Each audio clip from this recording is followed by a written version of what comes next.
Naalala niyo pa ba ang batang higante ng Cagayan de Oro City na minsan nang nag-viral at napag-usapan ng karamihan at minsan na rin nating napag-usapan dito sa ating channel? Kaya kamusta na nga ba ang batang to ngayon at grabe ang naging improvements ng batang to na mas lalo pang tumangkad at lumaki? Ang batang tinutukoy ko mga boss ay nagangalang John Rene Boy Tagukon.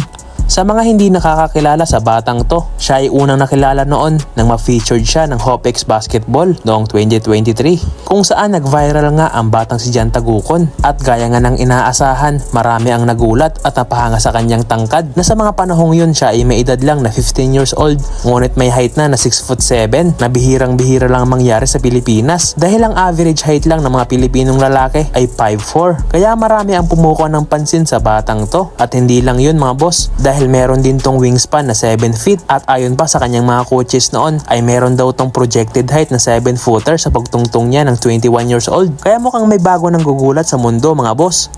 At move forward tayo at kamustahin natin kung ano na nga ba ang nangyari kay John Tagukon. Kasalukuyan siya ngayong nag-aaral at naglalaro sa Mapua University kung saan naglalaro ang kanyang team sa NCAA Junior. At ang kagandahan dito ay naglalaro din siya sa iba't ibang liga gaya ng Pinoy Liga Cup at iba pa. Maganda nga to para kay John Tagukon para mas lalo pa siyang mag-improve at lumakas sa paglalaro. At syempre para masanay din ang batang to sa iba't ibang liga. At dagdag experience na rin to para sa kanya para magkaroon siya ng mas malaki pang kumpiyansa sa bawat laro. Kasalukuyan siya ngayong may edad na 17 years old at mas lalo pang tumangkad ang batang si John Tagukon na meron ng tangkad ngayon na 6'10", na kasing tangkad na ni John Mar Fajardo. Kaya hindi talaga imposibleng umabot pa to ng 7-footer mga boss. Sa ngayon siya ay grade 11 student na at meron pa siyang isang taon para makapaglaro sa junior division ng Mapua Red Rubens. At maisingit ko lang mga boss no, maaari bang pakipindot naman ng like at mag-subscribe ka na sa ating channel?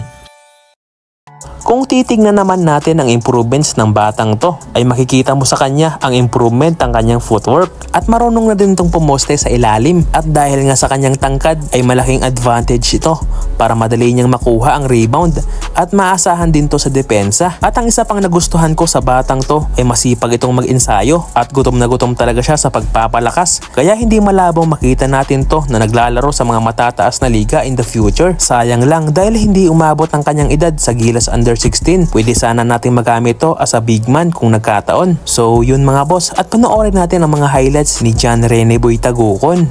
Habang ang Mapua University naman at 1 and 2.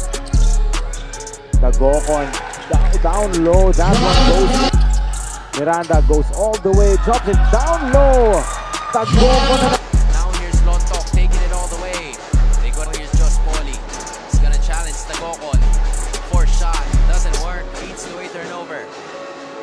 Now here's Tagum, gets rejected. He's gonna be bringing down the basketball. He's gonna try to leave it for Tagukon where no one can reach it. Miranda goes all the way, drops it down low. Kaya wala